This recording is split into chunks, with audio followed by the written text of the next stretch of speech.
What is up, guys? Happy Friday. That's right, we do these on Friday. This week, I would like to talk about booking your first gig as a musician. So this is something that I've done recently over the past like 6 months or so. I've been doing my own gigs, you know, going out playing for people. Actually, I think it's been longer than 6 months. Yeah, it's definitely been longer than 6 months. But been doing it for a little bit now, and I just want to talk about my experience with booking my first gig and sort of what you should shoot for, the expectations you should have, whether you should get paid or not. So stick around, let's do this thing.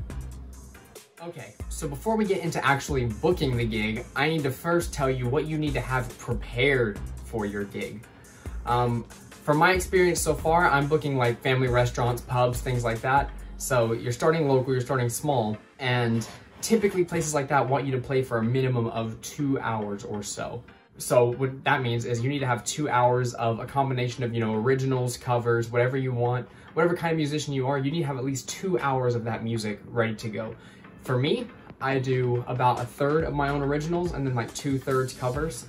I know musicians who do all covers. I know musicians who do all originals. Whatever works for you, whatever your style is, make it your own, but 2 hours minimum. There are a lot of places that want you to play for 3 hours, which I've gotten into recently, and man, a 3-hour gig, it's just a long time.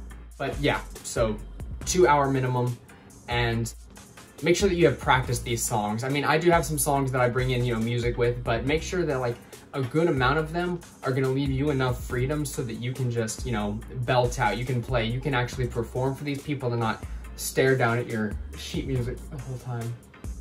You know, play your chords, but you're actually looking down the entire time, because then that just doesn't look good. And people don't want to see you looking down the whole time. They want to see a performer. They want to see you doing something cool. And especially in a family restaurant or a pub where most of these people are just having a conversation with their families anyways, or drinking or talking to other people, you're not going to catch any attention if you're staring down at your music. You want to be able to pull in the crowd so that at least a couple of the people in there are watching you. On to the next part, we are going to start small. Start very small. So maybe start even in a place where you know someone that owns a restaurant, you know someone who owns a coffee shop. Start small and get yourself in the door somewhere, because you're not gonna be able to book, you know, some gigantic club on your first night. You're not gonna be able to book probably even an amazing, you know, bar or anything, a place that's super busy. But start with a small area. That way you can, one, record some footage of you doing it, and so you can put it out there, and two, it just gives you, you know, that way you have some gigs that you've played.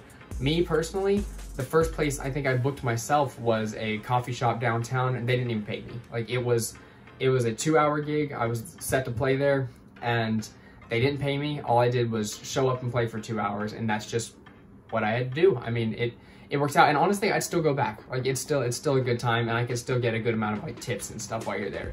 And that's gonna bring me into my second part of booking a gig.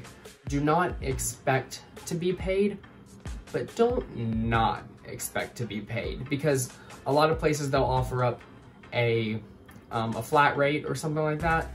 Usually I charge $50 for every hour. So, you know, if I do a 3-hour gig, I'm charging $150. If I do a 2-hour gig, $50.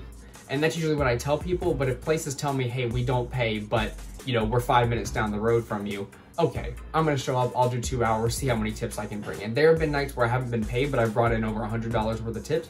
There have been nights where I have been paid, and I also, you know, only took like $12 home. So, I mean, it's an up and down type thing. Typically, you're gonna make a little bit of money on your night, whether you're getting paid or not.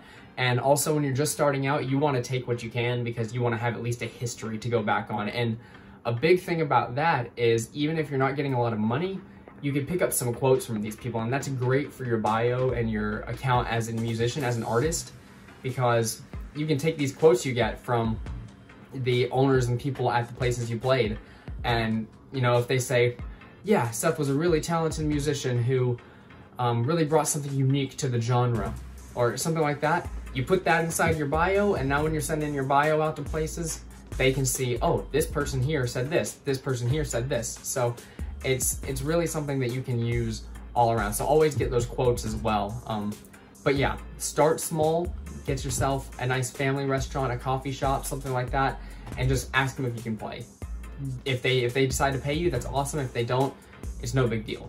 but it's going to get you on the road to getting paid for gigs down the road. My next tip is going to go along with that, and that's be present on your social media. So I don't post every day, I don't post every week, but I do take little snippets and put them up. I advertise for myself on my social media. I'm not a huge social media user, but I do when I need to. And being present on social media means you have people who can see who you are as a person, who you are as a musician. And the reason you want to do that is because when you're sending out your links and such to venues, they're going to want to look at who you are. So they're going to go on your social media and see, okay, well, he has this many followers, he has this many people who may come out to the gig, he's from this area, where that may decide whether you're going to get the gig or not. So being present on your social media and having sort of a personality for yourself is going to give you higher odds at booking a gig, whether or not booking a gig. It may be like a 10% increase or something like that, but if they see your profile and they think, oh, okay, this person looks pretty cool, or you have some clips of you playing your music and they can listen to what you sound like, perfect. You don't have to have, recorded music out. Like, I have a couple songs on Spotify, but you don't have to have that to start playing gigs. You don't have to have that at all. I started playing gigs before I released those songs. So don't be under the impression that you have to have released music to play a gig in general. You're going to want to inquire. So what I mean by inquire is to go out to venues, talk to the owners, go to some open mics and stuff, network with a lot of people, and send emails. So send emails to different venues, send Facebook messages. A lot of places now are on Facebook, so you can just go in there off of whatever page you're using or your profile and send them a message like, hey, I'm a musician from Salisbury, North Carolina, and I would like to book a gig at your venue. Or just ask them, hey, do you guys book solo musicians or do you guys book bands? Because you're going to hopefully get a response from them saying, no, we don't do that. Or you might get a response like, yeah, we do. Just send us your stuff and we'll see if we can talk about a time. Or they might not respond at all. 75% of the time, they don't respond at all.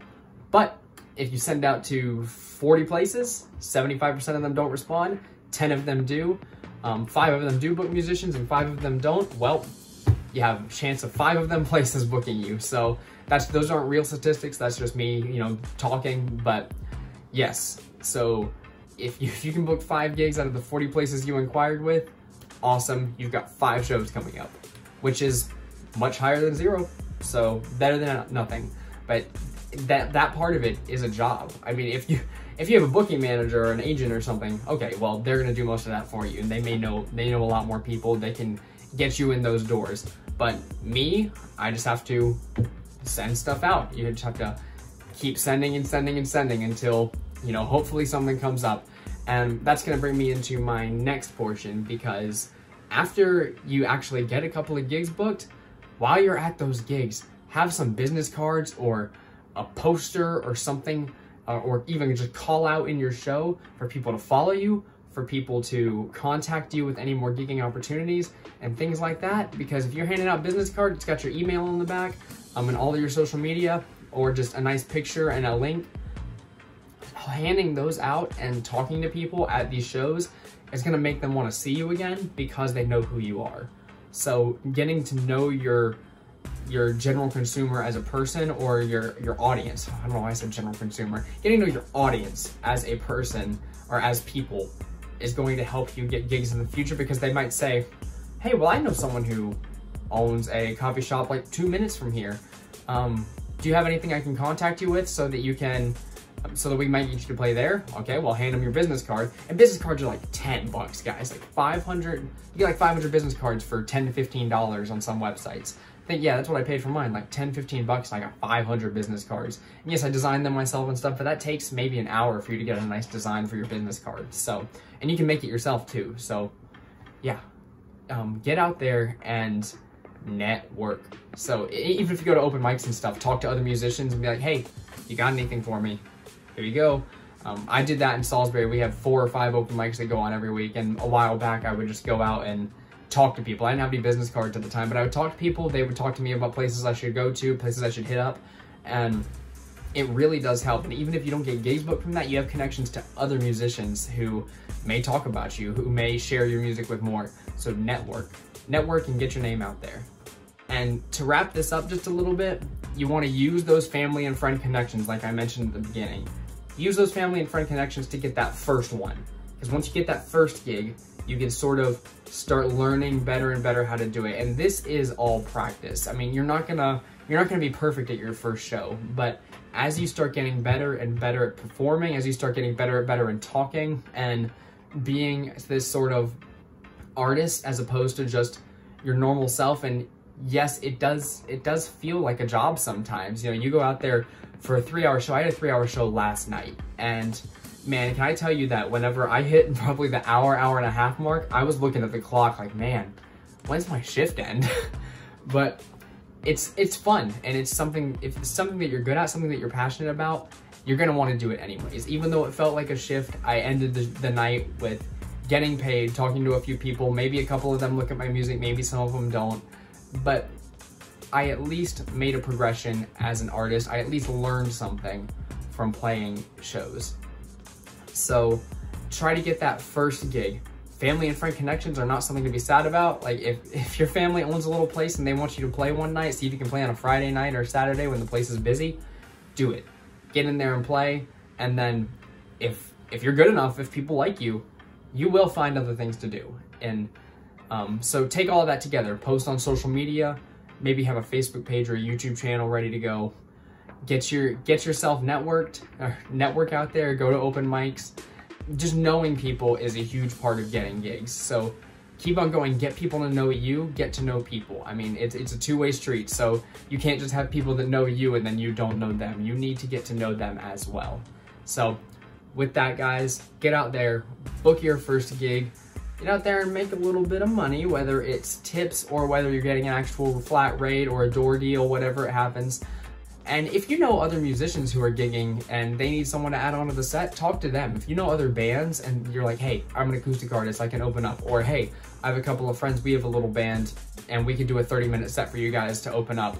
Go ahead and do it. I mean, you might not make a lot of money because you're splitting it between a couple of people if you're a band, but as a solo artist, I'd say even though you don't get as much networking in, you definitely make a decent amount.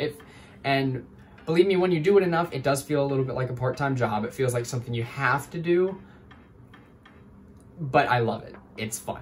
It's a good thing to get out there and put your name out there and have a good time. And if it's something that you've been doing for a while, I bet you're talented at it. So take your talent, show it off, and book yourself some gigs. I'll see you guys next week. If you liked today's video, please leave a like below and subscribe to the channel and come back next week. I want to build this channel up, have a good time, and I'm just here to talk. I'm not an expert on any of these subjects, but I am enjoying myself every time I make these videos. So leave a like, subscribe, and come back next Friday for more.